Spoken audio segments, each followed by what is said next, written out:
Cristiano Ronaldo, the boy who refused to give up. Cristiano Ronaldo dos Santos Aveiro was born on February 5, 1985, on a small island called Madeira, in Portugal. His family lived in Funchal, the capital of the island, but they were not wealthy. In fact, they were among the poorest in their neighborhood. His father, José Diniz Aveiro, worked as a kit man for a local football club, which meant he cleaned and prepared the jerseys and boots for players. His mother, Maria Dolores, worked as a cook and cleaner. They struggled to make ends meet, and their small home was cramped and simple, barely enough for a family of 6. Cristiano was the youngest of 4 children.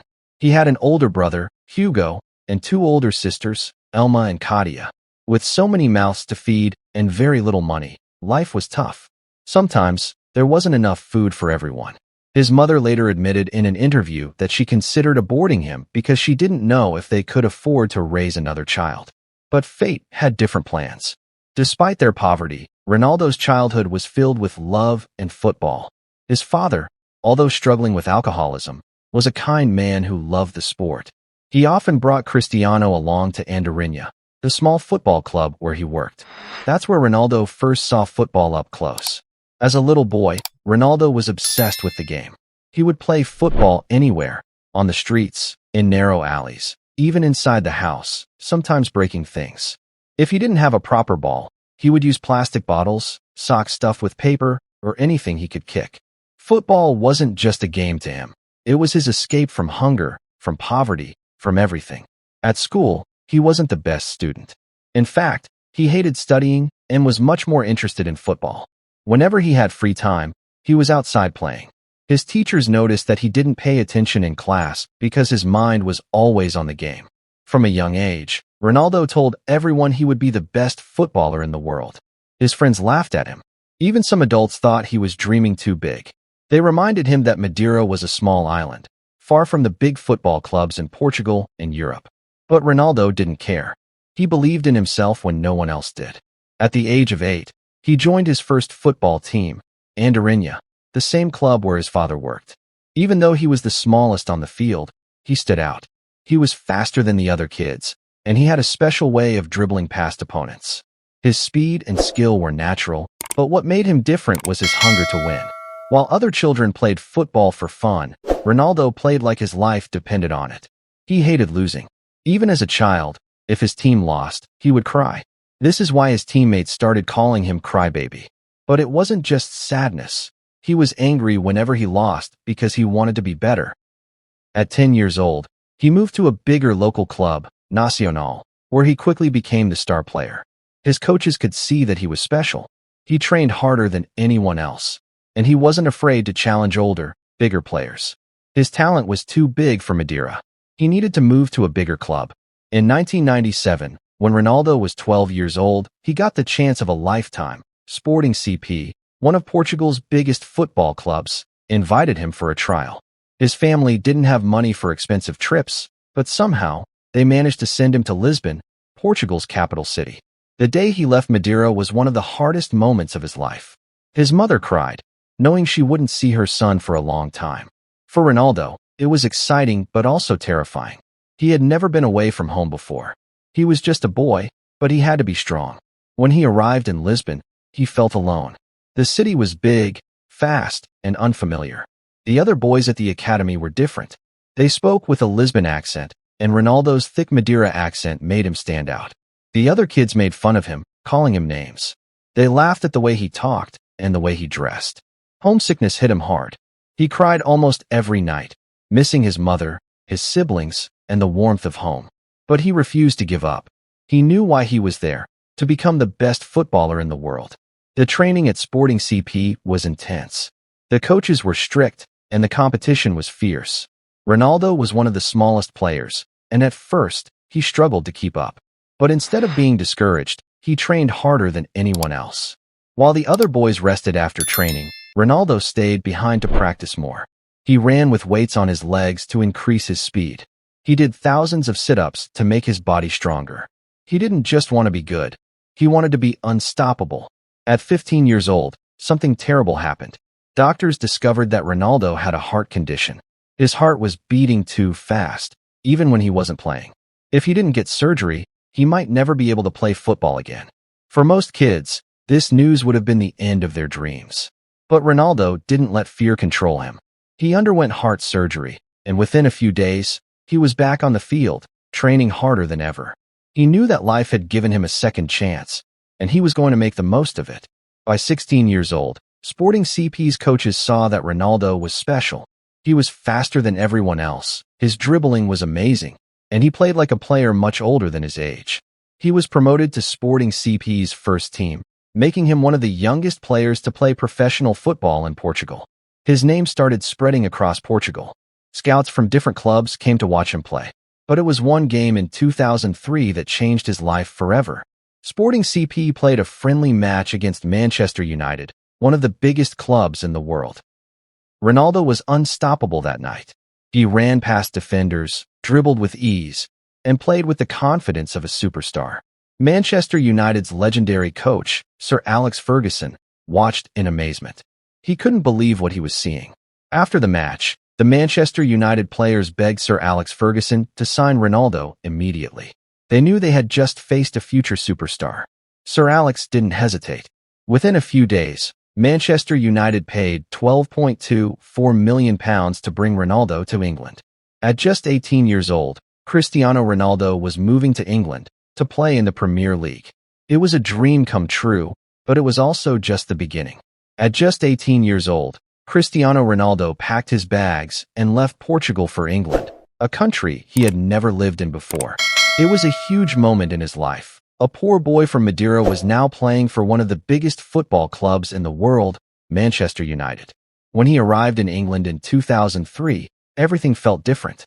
The weather was cold, the people spoke English too fast for him to understand, and the football was much more physical and aggressive than in Portugal. But Ronaldo didn't have time to be scared. He was stepping into the Premier League, one of the toughest football leagues in the world. Sir Alex Ferguson, Manchester United's legendary manager, believed in Ronaldo's talent. He gave the young Portuguese player the famous number 7 jersey, which had been worn by club legends like George Best, Eric Cantona, and David Beckham. It was a huge responsibility, and many people thought Ronaldo wasn't ready for it. But Sir Alex saw something special in him. Ronaldo made his Manchester United debut on August 16, 2003, coming on as a substitute against Bolton Wanderers. The moment he stepped onto the field, fans saw something different. He had incredible speed, amazing dribbling skills, and confidence beyond his years. The crowd loved him instantly. But while the fans were excited about his talent, the English media and opposing teams were not impressed at first. Many people thought he was too flashy, that he did too many stepovers, and that he wasn't strong enough for English football. Defenders kicked him hard, trying to intimidate him. Some newspapers mocked him, saying he was more of a showman than a footballer. At first, it was tough. Ronaldo was far from home, still learning English, and adjusting to a completely different style of football. Many young players in his situation would have struggled, but Ronaldo wasn't like most players. Instead of getting discouraged, he worked even harder. Every day after training, while other players rested, Ronaldo stayed behind to do extra practice. He did thousands of sit-ups and push-ups to build muscle. He worked on his dribbling, shooting, and crossing. He studied videos of himself to see how he could improve. He didn't just want to be good, he wanted to be the best. Sir Alex Ferguson played a huge role in Ronaldo's development. He treated him like a son, giving him advice and protecting him from critics. He taught Ronaldo that football was not just about skill, it was about mental strength, discipline, and decision-making. Ronaldo listened to every word and worked harder than ever. In his first season at Manchester United, Ronaldo showed flashes of brilliance, but he still had a lot to learn. He scored 6 goals and helped United win the FA Cup, his first major trophy. But he wanted more. He wanted to prove that he wasn't just a young talent. He was a future legend. By the 2005 to 2006 season, Ronaldo had transformed. He was no longer just a skinny, skillful kid. He was stronger, faster, and more dangerous. He started scoring more goals, assisting his teammates, and becoming one of the most exciting players in the world. But despite his improvements, his life took a heartbreaking turn in 2005. His father, José Denis Aveiro, who had struggled with alcoholism for years, passed away due to liver failure. Ronaldo was just 20 years old. Losing his father was one of the hardest moments of his life. His father had always believed in his dream, but now, he wouldn't be there to see him achieve greatness. Ronaldo was devastated, but instead of letting grief break him, he used it as fuel to push himself even harder. He once said in an interview, "I promised myself that I would work so hard that my father would be proud of me, even though he wasn't here to see it." Over the next few seasons, Ronaldo dominated English football. He became a nightmare for defenders, scoring goals from every angle, assisting his teammates, and leading Manchester United to victory after victory. In the 2006 to 2007 season, he helped United win the Premier League title, their first in 4 years. But it was in 2007 to 2008 that Ronaldo truly became a global superstar. That season, Ronaldo was unstoppable. He scored 42 goals in all competitions, an incredible number for a winger. He led Manchester United to the Premier League title again, and in May 2008, he scored a brilliant header in the Champions League final against Chelsea. The game ended in a penalty shootout, and even though Ronaldo missed his penalty, Manchester United won the Champions League, the biggest trophy in club football. As soon as the final whistle blew, Ronaldo collapsed on the ground, crying tears of joy. A few months later, he won the Ballon d'Or, the award for the best player in the world. At just 23 years old, Cristiano Ronaldo had gone from a poor boy in Madeira to the best footballer on the planet. But he wasn't satisfied. He wanted more. This was just the beginning of his journey to becoming one of the greatest players of all time. By 2009, Cristiano Ronaldo had conquered England. He had won the Premier League, Champions League, and Ballon d'Or at just 23 years old. He had proven himself to be the best player in England, but deep inside, he knew his journey was far from over. Since childhood, Ronaldo had always dreamed of playing for Real Madrid. He admired the club's history, their legends like Zinedine Zidane, Ronaldo Nazario, and Raul, and the bright white jerseys that represented greatness. And then, in the summer of 2009, his dream came true. Real Madrid signed Ronaldo for a world record transfer fee of €94 million. The move was a historic moment in football. At just 24 years old, Ronaldo was now the most expensive player in the world. The pressure was immense. Could he justify such a massive price tag? Could he handle the expectations of the biggest football club in the world? The moment he arrived in Madrid, it was clear that Ronaldo was stepping into a whole new world. Over 80,000 fans packed the Santiago Bernabéu stadium just to watch his presentation, something that had never happened before. Madrid fans expected magic. They expected goals. They expected greatness. Ronaldo wasn't scared. He was ready. His first season at Real Madrid was spectacular. He scored 33 goals in 35 games, a stunning record for a newcomer in Spain. But despite his individual brilliance, Madrid didn't win any major trophies that season. Their biggest rivals, FC Barcelona, led by Lionel Messi, were at their peak, winning the Champions League, La Liga, and Copa del Rey. For Ronaldo, this was unacceptable. He hadn't come to Madrid just to score goals. He came to win. And if Barcelona were the best, then he had to work even harder to surpass them. Ronaldo's rivalry with Lionel Messi started to take shape. The world of football was now divided. Messi or Ronaldo? Who was the best? While Messi was a humble, quiet player who played for the same club since childhood, Ronaldo was the superstar, the hard worker, the relentless machine. Their styles were different, but their level of greatness was the same. The next few seasons were a battle. Barcelona versus Real Madrid. Messi versus Ronaldo. In 2011, Ronaldo finally won his first La Liga title, scoring 53 goals in all competitions, an insane number. But he wasn't done yet. Then came the 2011-12 season, the year that changed everything. Ronaldo went into beast mode. He shattered records, scoring an incredible 60 goals in one season. More importantly, he led Real Madrid to the La Liga title with 100 points, the highest in Spanish football history. But even after achieving so much, critics still said he wasn't a true Madrid legend because he hadn't won the Champions League with them yet. That was about to change. The Champions League dynasty begins.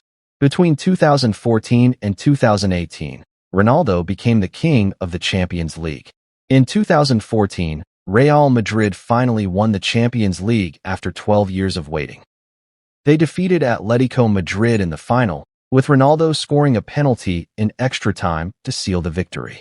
He tore off his shirt, flexing his muscles as he roared in celebration. It was a statement. Cristiano Ronaldo had conquered Europe again.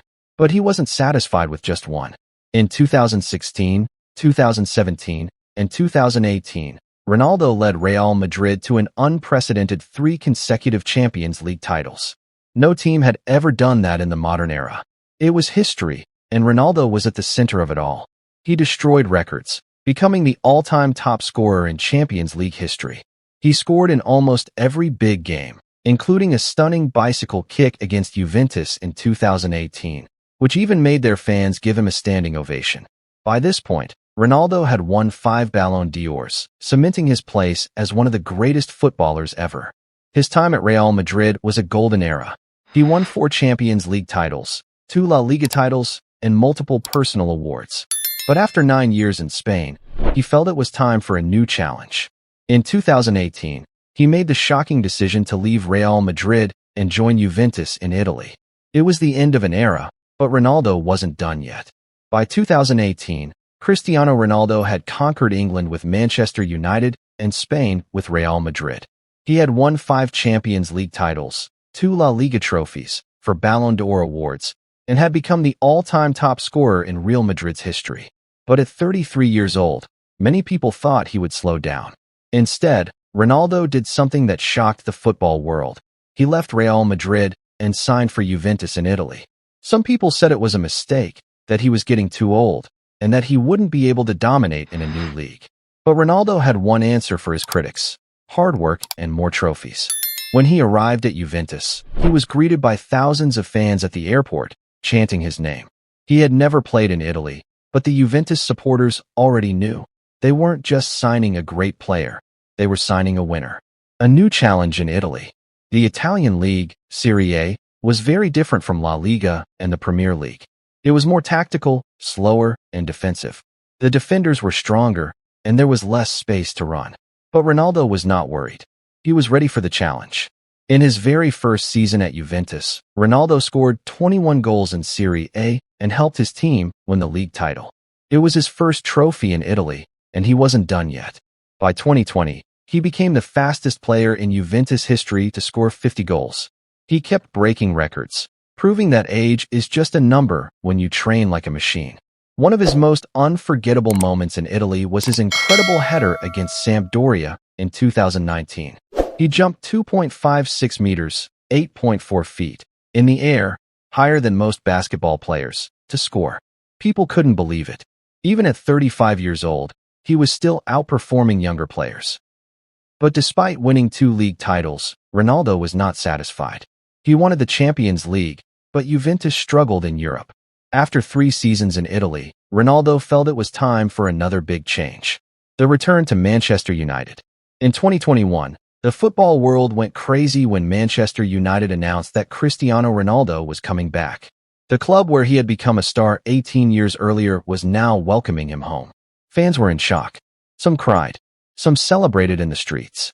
The Premier League was about to witness Ronaldo's greatness again. On September 11, 2021, Ronaldo made his second debut for Manchester United against Newcastle. Old Trafford was packed, and the fans were chanting his name. And just like in a fairy tale, Ronaldo scored twice, leading United to victory. Even at 36 years old, he finished the season as Manchester United's top scorer with 24 goals. But the team was struggling. The club was not as strong as it used to be, and Ronaldo was frustrated. By 2022, problems started behind the scenes. He had issues with the new coach, Erik ten Hag. He was benched in important matches, and the media started attacking him. Ronaldo, known for his strong personality, didn't like how he was being treated. Then, in November 2022, he gave a shocking interview with Piers Morgan, where he criticized Manchester United's management. He said the club had no ambition and that he felt betrayed. A few weeks later, Manchester United terminated his contract, and just like that, Ronaldo was a free agent. People started saying his career was over.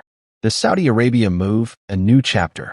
In January 2023, Ronaldo made another unexpected move. He signed a huge contract with Al Nassr, a club in Saudi Arabia.